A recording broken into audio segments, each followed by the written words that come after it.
Okay, good afternoon, no? Mga kabeng-beng. Meron na tayong kabeng-beng. Okay? Meron ulit tayong bagong unit dito. Ito ay ENC or E-Screen. First time natin mag-unbox ng unit from ENC. Yan. 6mm gas blowback airsoft pistol. Made in China. Okay, let's see kung ano ang masasabi natin sa screen.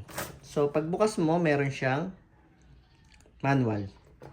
So, 90, 17, 19, 27, 33, and 34. Ayan. Ito yung mga model ng Glock. So, sa makatuwid, ito ay isang Glock. Color tan. Ayan. Ito ay Glock 17 with complete Glock markings. Ayan. Sticker lang po yan. Tapos, may mga, siya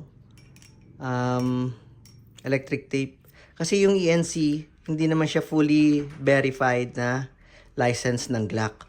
Hindi siya katulad ng Umarex, ng EMG, na nagbayad sila sa Glock para kopyahin yung mga markings ng Glock. Medyo malakas yung loob ng ENC kasi hindi naman sila nagbayad. Kaya nila tinatakpan yung mga markings, di ba? Hindi sila fully authorized na gumawa ng replica ng Glock. So, standard size siya kasi siya ay Glock 17. Kasize siya ng Glock 18. Sa totoong buhay, yung Glock 18, meron siyang selector dito. Yun yung full auto. Pag ginanon mo siya, meron siyang rat-rat. Meron siyang ganun. Meron siyang full auto. Pero, halimbawa nasa mga gun show kayo, for example, huwag kayong magtatanong kung meron kayong Glock 18C dyan, ganun. Kasi, yun po ay hindi pwedeng i-own ng civilian. Mga authorized law enforcement lang ang pwedeng magdala nun. So, quality yung build niya. As usual, pag Glock, meron siyang silver metal slide. Tapos polymer yung frame. Solid din tong tan din yung kulay ng niya, ng magazine niya. Solid din yung magazine, solid metal yung magazine. Polymer yung frame, tapos black yung outer barrel. Pag Glock, nandito yung safety niya pero mas maganda wag niyo na lang tong gamitin. Ito kasi yung minsan nasisira Basta tanggalan niyo na lang ng magazine para mas mas safe. Mas magandang hindi niyo na lang to gamitin. So, may uga yung outer barrel. Natural 'yon sa mga bagong airsoft, no?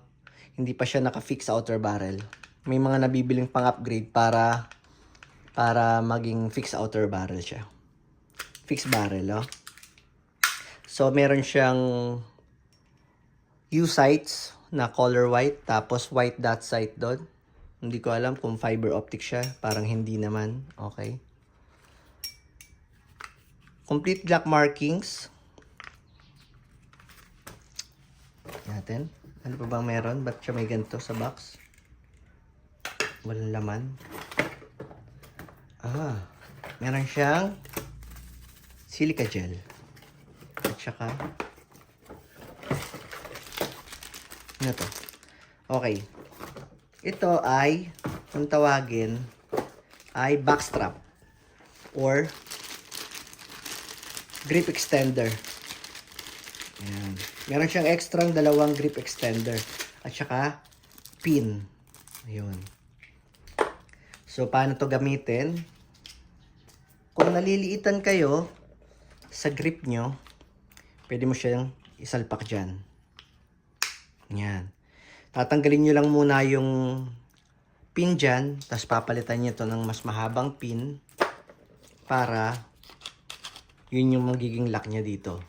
Wala siyang butas dyan. Ayun. So, may extra siyang dalawang backstrap. Okay? So, i-test fire natin tong ENC Glock 17 Gen 5. Okay? So, lagyan natin ng gas. Oo nga pala, hindi ko nasasabi. Kung may bala kayong bumili ng airsoft natin, pwede ko kayong i-assist kung paano siya bibilin, kung magkano. Mag-message lang kayo sa akin, sa Facebook. Okay? Tapos, always remember, pag meron na kayong unit, mag-invest kayo ng ganito. Kasi, ini-sprayan to, yan. Yung inlet na yan, tsaka dito. But ini-sprayan ng silicone oil. Silicone lube. Kasi po, pag naglalagay po tayo ng gas, malamig kasi yung propellant natin, may mga o-ring kasi yan sa loob. Meron siyang o-ring sa loob. Malamig yun, may tendency na lumutong yung o-ring. Kaya ang mangyayari, pagka hindi kayo naglalagay ng ganitong lube, pwedeng magkasingaw yung magazine natin.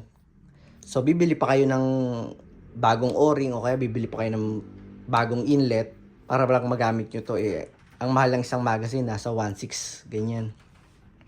Tapos yung inlet, nasa 400 to 500. So, ingatan natin, lagi kayong mag-spray ng lube.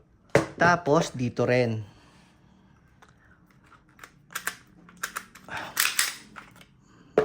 Yan. Itong may mga friction, katulad dito, yung mga nagkakaskasan sa metal, lagi nyo lalagyan yan. Huwag nyo lang sosobrahan, huwag naman yung nalulunod kasi magtatagas yun sa kamay nyo. Okay na yun, bago naman yung unit natin, hindi naman kailangan ng marami. So, pasok lang ulit natin yun dyan.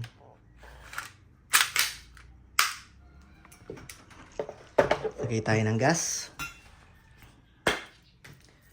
So, katulad ng nasabi ko dun sa naunang video dito, dun sa last video ko, itong Glock 17 na to is ipapamigay ko po.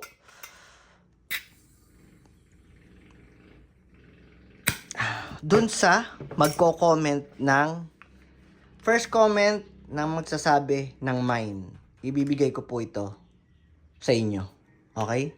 Oops, wala pa pala tayong bibis. So, ang lagay ng bibis, makikita nyo, ayan, meron ditong malaking parang awang. So, hilahin nyo lang to. Tapos, dun sa awang nyo yun, dun nyo ilalagay yung bibis. Kung wala kayong BB loader, pwede nyo naman kamayin. Dun nyo itututok. O, dun siya nahuhulog. Okay? Ayun. So, test fire tayo sa ating ENC Glock 17 Gen 5. So, test fire natin, ENC Glock 17 Gen 5. Okay. Ayan. Always remember to keep your trigger finger out bago kayo bumarel. Lagay ng magazine. Saka nyo palang hahawakan yung gatilyo pag puputok na kayo. Okay? I-ring, ENC Glock 17 Gen 5. Hindi ko makita dito sa video, tinitingnan. Oh shit! Oh shit, malakas.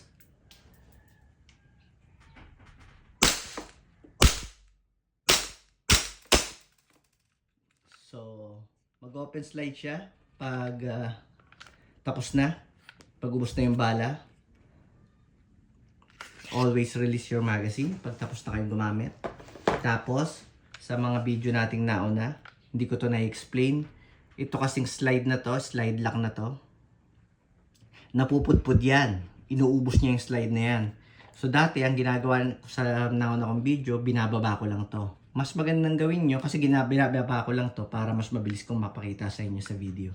Ngayon, mas magandang gawin, ikasan nyo lang ulit, bababa yung slide lock, tapos release.